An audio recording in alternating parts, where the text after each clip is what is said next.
বন্ধুরা, আপনাদের ছাদ বাগানে নিশ্চয়ই এইরকম নানা ভ্যারাইটিসের ফুল গাছ লাগিয়েছেন, কিন্তু ফুল গাছ লাগানো কিছুদিন পর নিশ্চয়ই আপনাদের সেই রকম গ্রোথ হচ্ছে না বা ফুলও আসছে না।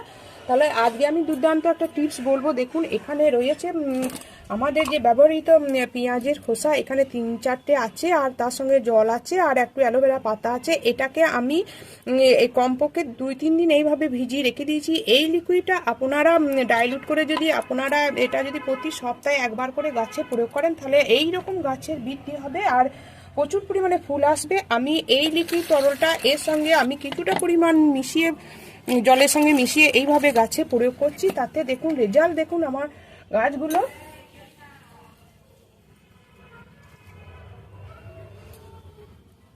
গাছের গোড়া মাটি যখন শুকনো থাকবে তখন অবশ্যই এইটা প্রয়োগ করবেন।